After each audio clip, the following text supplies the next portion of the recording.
आप सभी सुहागिनों को करवा चौथ की बहुत बहुत बधाई। ईश्वर आप सभी के सुहाग की रक्षा करे। करवा चौथ का व्रत बिना कथा सुने अधूरा है। आइए आज हम सुनते हैं रानी वीरावती की कहानी। बहुत समय पहले वीरावती नाम की एक राजकुमारी थी।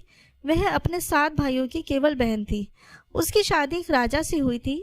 रानी वीरावती शादी के बाद अपना पहला करवा चौथ मनाने के लिए अपने माता पिता के घर लौट आई।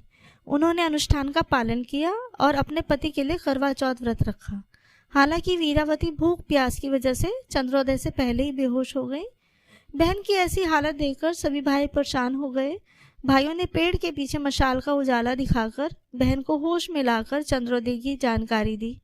भाइयों की बात मानकर वीरावती ने विधि विधान से व्रत तोड़कर चंद्रोदय से पहले ही खाना खा लिया। ऐसा करने के कुछ देर बाद वीरावती को जानकारी मिली कि उसके पति की मृत्यु हो गई है। वह बहुत ही दुखी हुई। पति की मृत्यु की खबर सुनने के बाद वीरावती सीधा अपने घर गई। इस दौरान रास्ते में भगवान शिव और देवी पार्वती प्रकट हुए और उन्होंने बताया कि तुम्हारे भाइयों ने तुमसे झूठ कहा है और रोशनी भी चंद्रोदय की नहीं थी। वीरावती ने अपनी गलती के लिए बहुत क्षमा मांगी। भगवान ने उनको आश्वासन दिया, अगर तुम अपना व्रत विधि विधान से पूरा करोगी तो तुम्हारे पति ठीक हो जाएंगे, लेकिन कुछ समय तक बीमार रहेंगे। रानी अपने राजमहल में पहुंची और देखा कि उनके पति बेहोश हैं, लेकिन उनके शरीर में बहुत सारी सुइयां चुभी हुई हैं। उन्होंने धीरे धीरे एक एक सुई निकाली और ऐसा करते करते उनको एक पूरा साल लग गया।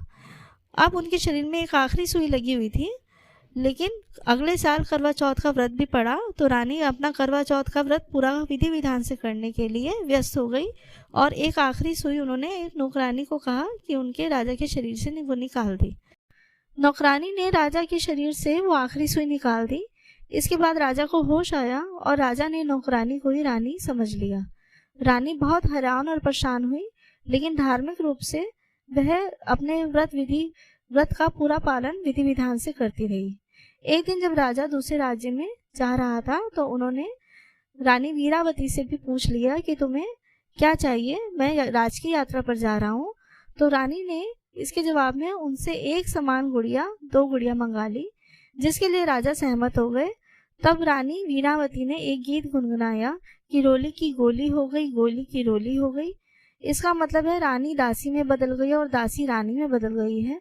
जब राजा ने वीरावती से वो बार बार गीत पूछा कि वो बार बार गीत क्यों गुनगुना रही है, तब वीरावती ने राजा को पूरी कहानी बताई। राजा को अपनी गलती का एहसास हुआ और वीरावती को दोबारा रानी का सम्मान दिया।